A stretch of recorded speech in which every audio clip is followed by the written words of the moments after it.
अस्सलाम वालेकुम वरहमतुल्लाहि वबरकातुह। कुछ ऐसी गलत फहमी है जिसको जानना समझना बहुत ज़रूरी है, ख़ास करके हमारे हिंदू भाइयों के लिए और मुसलमानों के लिए भी। जो कुरान में जब भी जिक्र आता है मुशरिकीन का मुशरिक मतलब जो शरीक करते हैं, ख़ास करके जो मूर्ति पूजा करते हैं, तो ये सारी चीज़ें डायरेक्ट अपने ऊपर ले लेते हैं। देखिए हमारे बारे में ये कहा गया। फिर कुरान में अगर काफिर का जिक्र आता है तो ये हिंदुओं को वर्गलाया गया है कि इनके जो लोग, इनके जो समझाने वाले इनको जो लोग हैं, वो कहते देखो कुरान में जो काफिर कहा गया तुम्ही को काफिर कहा गया। तो ये जानना जरूरी है।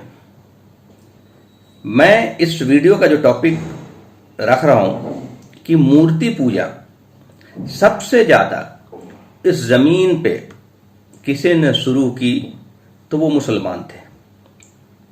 अब ये बड़ी हैरानी की बात होगी, लोग ताज्जुब पड़ जाएंगे, मुसलमान और मूर्ति की पूजा।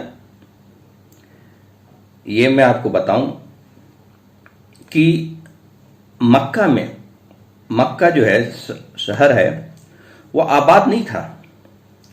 उस शहर में इब्राहीम अलैहिस्सलाम जो अल्लाह के रसूल हैं, नबी हैं, दूत हैं, उन्होंने अपने बेटे इस्माइल अलैहिस्सलाम और बीवी हाजरा अलैहिस्सलाम को वहां छोड़ कर गए अल्लाह के हुक्म से। इस्माइल अलैहिस्सलाम भी नबी हैं। वो बहुत एक लंबी कहानी है, मैं उसमें नहीं जाऊंगा। वो नबी हैं और वो वहीं पले बढ़े और बड़े हुए। और इस्माइल अलैहिस्सलाम और इब्राहीम अलैहिस्सलाम ने मिल करके खाने काबा की तामीर की। जो मक्का में खाने काबा दिखता है, जो काला वाला घर दिखता है, काला कवर का जो घर दिखता है खाने काबा, उसकी तामीर हजरत इब्राहीम अलैहिस्सलाम ने और इस्माइल अलैहिस्सलाम ने की। और ये करीब मोहम्मद सल्लल्लाहु अलैहि वसल्लम के आने से करीब जो है 4000 साल पुराना वाक़या है। इस्माइल अलैहिस्सलाम मुसलमान थे, इब्राहीम अलैहिस्सलाम मुसलमान थे।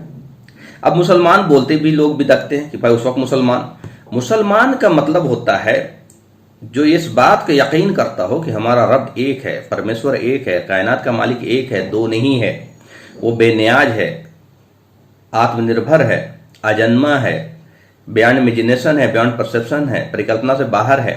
वही इस कायनात को चला रहा, वही इस सृष्टि को चला रहा। उसी ने हमें पैदा किया, हमारे माँ बाप को पैदा किया, सारे इंसानियत को पैदा किया, सारे ब्रह्मांड को पैदा किया। इस यकीन को मानने वाले को मुसलमान कहते हैं। अगर हमें इंग्लिश में कहना पड़े तो बिलीवर कहेंगे, अगर हमें हिंदी में कहना पड़े तो आस्तिक कहेंगे, आस्थावान कहेंगे। और उसी के उल्टा जो अल्लाह में ना माने, इनकार करे, तो इनकार करने वाले को काफिर कहते हैं कि जो कहे कि मेरा कोई मालिक है ही नहीं। तो अगर हिंदी में कहना पड़े तो नास्तिक कहेंगे। तो ये जो लैंग्वेज की समझ ना होने की वजह से लोग बिदकते हैं। तो सबसे ज्यादा ये जो मुशरिकीन का जिक्र आता है और काफिर का जिक्र आता है और वो आउट ऑफ कंटेक्स्ट लोग कोट करते हैं। और यहाँ पे एक इमेज ये बन गया कि भाई देखिए ये हिंदुओं को कहा जा रहा है, ये वहाँ जो बुत पूजा की जिक्र आ रही है, बुतों की पूजा की जिक्र आ रही है, तो ये हिंदू ही बुत पूजा करते हैं। भाई मुसलमानों ने ही हमेशा से बुतों की पूजा शुरू की। तो जब इस्माइल अलैहिस्सलाम मक्का में थे और उनकी जनरेशन आगे बढ़ी और वो नबी भी थे, तो नबी का काम होता था लोगों को परमेश्वर की, अल्लाह की पहचान कराना, उसकी बंदगी बताना। जब तक नबी जिंदा रहते थे तो लोग जो है बुतों की पूजा नहीं करते थे, बल्कि वो आते ही थे लोगों को अल्लाह की तरफ बुलाने के लिए। लेकिन होता क्या था कि जब वो नबी इंतकाल कर जाते तो बुत परस्ती या बुतों की पूजा एक्चुअली बुतों की पूजा नहीं है, वो इंसानों की पूजा है। ये है असल बहुत बड़ी गलतफहमी। तो जब वो शख्स जो बहुत ही रिनाउंड शख्स होते थे, जो मोतबर शख्स होते थे, लोगों के लिए मुअज़्ज़ज़ होते थे, लोगों के लिए बहुत ही अकीदा जिनके ऊपर होता था कि ये हमारे सबसे नेक हैं, जिन्होंने हमें ईश्वर की जानकारी दी, उनके मरणोपरांत जब लोगों को बहुत ज़्यादा तकलीफ होती थी, लोगों को ज़्यादा, तो क्या करते थे कि लोग उनकी मूर्तियां तराशते, उनको याद रखने के लिए। कई बार लोग अपने बुजुर्गों की मूर्तियां तराशते थे, अपने माँ बाप की मूर्तियां तराशते थे। कोई मुअज़्ज़ज़ शख्सियत जो है अगर गुजरा है खानदान में तो उसकी मूर्तियां तराशते थे, उनको याद रखने के लिए मूर्तियां तराशते थे। और फिर वो एक जनरेशन, 2 जनरेशन, 3 जनरेशन गुजरने के बाद उस मूर्ति को ही लोग पूजा करना शुरू करते थे, उसी को फिर भगवान समझना शुरू करते थे, उसी को कुछ ताकतवर समझना शुरू करते थे और उनको तरह तरह का नाम फिर देते थे, तरह तरह के पुकार, और उस तरह से कई हो जाते थे। तो आपको पता है मोहम्मद सल्लल्लाहु अलैहि वसल्लम को नबूवत मिलने से पहले जो मक्का का हालत था, उस खाने काबा के अंदर उस वक्त तक 360 लोगों के मूर्तियां हो चुके थे जिनकी पूजा होती थी। तो अक्सर लोग कहते थे भाई देखिए मोहम्मद सल्लल्लाहु अलैहि वसल्लम जब पैदा हुए तो कौन सी बुत के सामने ले जाया गया। भाई कौन सी बुत के सामने ले जाया गया, नहीं ले जाया गया, इसका तो ऐसे भी कोई रिकॉर्ड भी नहीं है। और ये फालतू की जो है जबरदस्ती इस्लाम को पिंच और एक तरह से बदनाम करने की कोशिश। भाई देखिए ये लोग बुत, भाई मैं तो कह ही रहा हूं कि मुसलमानों ने बुत परस्ती सबसे ज्यादा शुरू की। मोहम्मद सल्लल्लाहु अलैहि वसल्लम पैदा ही हुए उन घर में जो कस्टोडियन थे खाने काबा के, और वहां 360 मूर्ति थी। जब उनको नबूवत मिली, जब वो 40 साल के हुए, जब नबूवत मिली, तो हर नबी का हमेशा से, हर दूत का यही काम रहा कि लोगों को सही ज्ञान दिया जाए, लोगों को हकीकी मालिक की उपासना की तरफ बुलाया जाए, हकीकी मालिक की पूजा की तरफ बुलाया जाए, लोगों को इंसानों की पूजा से हटाया जाए, लोगों को क्रिएशन की पूजा से हटाया जाए। यही काम मोहम्मद सल्लल्लाहु अलैहि वसल्लम ने किया। तो ये जो लोग बिदकते हैं ये नासमझी की वजह से है, और ये शुरू से है। जब से इंसान इस धरती पे है तब से, कुछ दिनों के बाद ही समझ लीजिए, तब से जब आदम अलैहिस्सलाम पैदा हुए, जो पहले इंसान हैं जिनको भेजा गया, आदम अलैहिस्सलाम इस दुनिया में नहीं पैदा किए गए, वो स्वर्ग में पैदा किए गए और उनकी बीवी स्वर्ग में रहती थी, वहां से उनको उतारा गया। इसीलिए कहते हैं इंसान एलियन है, इस धरती का है ही नहीं, हमारा असल घर स्वर्ग है और हमें लौटना भी वहीं है। अब उसमें एक कंडीशन है कि जो लोग मालिक में आस्थावान होंगे, अच्छे कर्म करेंगे, सद्बात की वसीयत करेंगे, सब्र करेंगे, वही लौट पाएंगे स्वर्ग में। तो ये इस धरती का इंसान इस धरती का है ही नहीं, इसीलिए निवासी कहते हैं। निवास का मतलब जिसका वास ये ना हो, मरने के बाद जो लोग हैं तो उसको स्वर्गवासी कहते हैं, वास जो है हमारा स्वर्ग है। तो आदम अलैहिस्सलाम जब तक जिंदा रहे उन्होंने अपने लोगों को बताया, चूंकि जो वो पहले इंसान भी थे और पहले नबी भी थे, और नबी को अल्लाह ताला सारा ज्ञान देता है ताकि वो इंसानियत को ज्ञान दे सके। अब उनके मरणोपरांत बहुत दिन बाद फिर लोगों ने जो है उनकी याद में और भी वक्त गुजरता गया, सैकड़ों साल, हजारों साल अगर गुजर गए, लोगों ने फिर उनकी याद में उनकी मूर्तियां बनाई, और लोगों की मूर्तियां बनाई, और मौजूद लोगों की मूर्तियां बनाई। किस किस की मूर्तियां बनाई होंगी नहीं पता, और फिर एक मूर्ति पूजा शुरू हो गई। उसके बाद एक दूसरे नबी आए, फिर एक तीसरे नबी आए, नूह अलैहिस्सलाम। नूह अलैहिस्सलाम के ज़माने में ये चीज़ बहुत बढ़ चुकी थी। अल्लाह ने नूह अलैहिस्सलाम को दूत बना के भेजा कि लोगों को समझाइए, उनको ज्ञान दिया।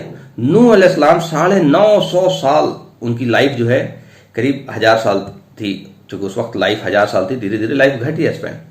तो 950 साल लोगों को एक परमेश्वर की, एक अल्लाह की दावत देते रहे कि देखो हमारा मालिक एक है, ये हमारे मालिक नहीं है, ये जितने भी तुमने बनाए हैं ये इंसान के ही तो पुतले बनाए हैं, अपने बाप दादा के ही तो पुतले बनाए हैं, ये तुम्हारा मालिक नहीं है। लोगों ने बहुत एहतजाज किया, कुछ लोग माने, कुछ लोग नहीं माने।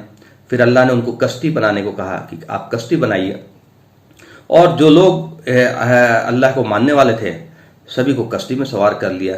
और उसके बाद पूरी दुनिया में मतलब अजाब आया पानी का, और पूरी दुनिया में अजाब आया, और सारी जो लोग थे वो ख़त्म हो गए। और फिर वहाँ से जो जनरेशन चला वो नूह अलैहिस्सलाम की जनरेशन थी। ये भी मुसलमान हुए।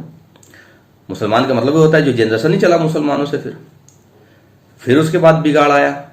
तो इस तरह से कई कौमों का जिक्र आ रहा, कौम आद, कौम समूद, कौम लूत, कौम आ रहा कि उनके अंदर खराबियां आती गई, और उस खराबियों को दूर करने के लिए मालिक बार बार दूतों को भेजता रहा। ये सिलसिला बड़ा लंबा एक चलता रहा। तो इस तरह से मैं ये इस वीडियो में सिर्फ यही चीज़ बताना चाह रहा हूँ कि ये जो हिंदू भाई हमारे, जो खास करके हिंदुस्तान में गलतफहमी के शिकार है कि भाई जो कुरान में जिक्र आ रहा मुशरिकीन तो वो सिर्फ हम ही हैं, नहीं भाई, ये पूरी दुनिया में हमेशा से ये चीज़ होता रहा है, और इसी चीज़ को समझाने के लिए हमेशा दूत आते रहे।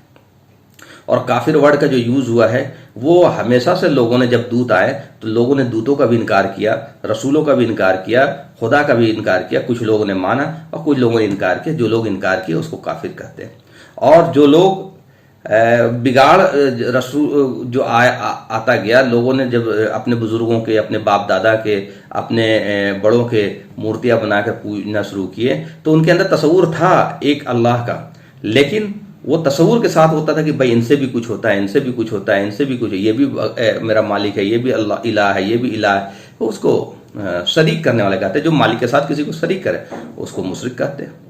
यही तो असल चीज़ जो लोगों के अंदर कन्फ्यूज़न पैदा हो गया। आज भी मुसलमानों में बहुत सारे जो जाहिल लोग हैं, वो भी अपने बाप दादा के, बुजुर्गों की जो है कब्रें बना करके उनके अंदर वहाँ पे जो है कर रहे हैं कि भाई इनसे भी कुछ होता है। तो ये क्या है? ये भी उसी का एक रूप है। तो ये बिगाड़ आता है, लेकिन अल्लाह ताला का वादा है, चूंकि अल्लाह के रसूल मोहम्मद सल्लल्लाहु अलैहि वसल्लम आखिरी रसूल है, आखिरी नबी है, तो कुरान की प्रिजर्वेशन, चूंकि इससे पहले कौमों ने अपनी किताबों को भी बिगाड़ा, अपनी दीन को भी बिगाड़ा, तो कुरान की प्रिजर्वेशन अल्लाह ने अपने जिम्मे ले रखी है। इस दीन की जो प्योरिटी है उसमें खराबी भी आती रहेगी, लेकिन वो प्योरिटी अपने एक गिरोह हमेशा ऐसा रहेगा जो प्योर दीन पे रहेगा, इसकी गारंटी अल्लाह ने ले रखी है।